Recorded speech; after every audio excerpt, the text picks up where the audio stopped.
नमस्कार। चलिए आज एक कमाल के सफर पर चलते हैं।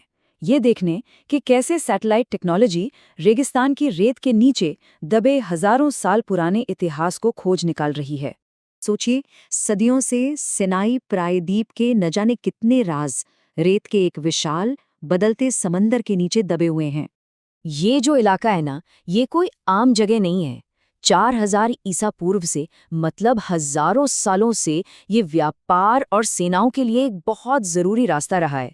सोचिए कितनी ही कहानियां इसकी रेत में दबी होंगी, लेकिन इन कहानियों को खोजना अब तक लगभग नामुमकिन सा था। तो सवाल ये है कि ये हुआ कैसे। चलिए एक ऐसी टेक्नोलॉजी के बारे में जानते हैं जिसमें एक तरह की कह सकते हैं सुपर पावर है। एक ऐसी पावर जो आर्कियोलॉजिस्ट्स यानी पुरातत्वविदों के लिए खोज का पूरा खेल ही बदल रही है।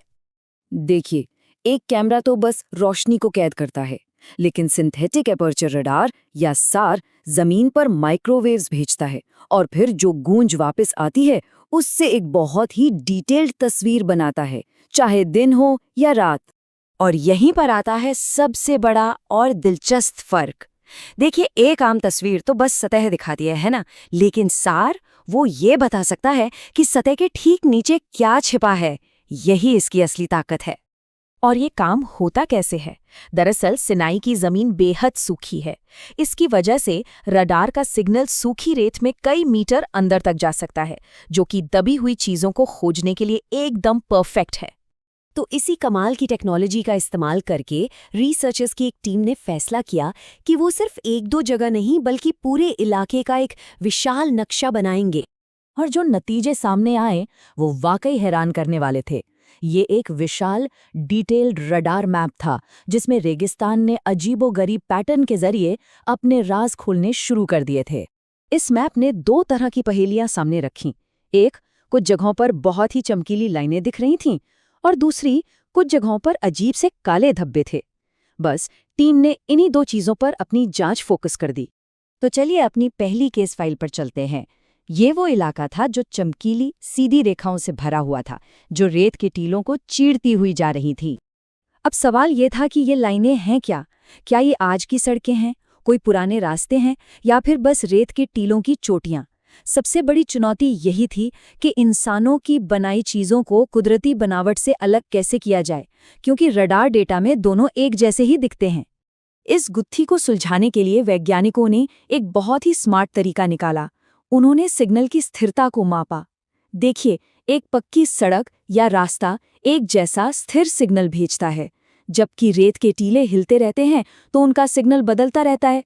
बस इसी फर्क ने उन्हें दोनों को अलग करने में मदद की। तो पहली केस फाइल का नतीजा एकदम साफ था। रडार असल में उन खोई हुई सड़कों और रास्तों का पता लगा रहा था जिन्हें रेगिस्तान की रेत ने पूरी तरह से निगल लिया था। अब आते हैं दूसरे रहस्य पर। इसके लिए रिसर्चर्स को जाना पड़ा तट के पास, टेल एल फरामा नाम की एक जानी मानी पुरातात्विक साइट के करीब। यहाँ रेडार ने कुछ बिल्कुल उल्टा दिखाया। मतलब ऐसे इलाके जो रडार सिग्नल को वापस भेजने की बजाय उसे सोख रहे थे। जब टीम ने रडार डेटा की तुलना पुराने आर्कियोलॉजिकल सर्वे से की, तो सारे सुराग एक एक करके जुड़ने लगे और एक बहुत ही मजबूत थ्योरी सामने आई। पता चला कि ये काले धब्बे असल में सूखी जमीन के प्राचीन द्वीप थे जहां लोग रहते थे, और ये द्वीप कभी दलदल और तालाबों से घिरे होते थे।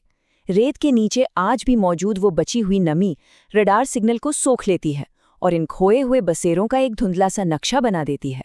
ये दोनों केस हमें ये दिखाते हैं कि पुरातत्व के क्षेत्र में, मतलब आर्कियोलॉजी में, कितना बड़ा और क्रांतिकारी बदलाव आ रहा है। ये तस्वीर सार की ताकत का एक बेहतरीन उदाहरण है। देखिए कैसे 1 किलोमीटर चौड़ी गोलाकार बनावट रडार में एकदम साफ दिख रही है, लेकिन आम तस्वीरों में इसका कोई नामो निशान तक नहीं है। तो कुल मिलाकर ये टेक्नोलॉजी आर्कियोलॉजिकल सर्वे को पहले से कहीं ज्यादा असरदार और सुरक्षित बना रही है, और वो भी बहुत बड़े पैमाने पर। ये एक तरह से इस फील्ड में क्रांति ला रही है। अंतरिक्ष से मिली ये नई नज़र एक बहुत बड़ा सवाल खड़ा करती है कि अगली महान पुरातात्विक खोज शायद जमीन पर फावड़े से नहीं बल्कि अंतरिक्ष में घूमते एक सैटेलाइट से होगी।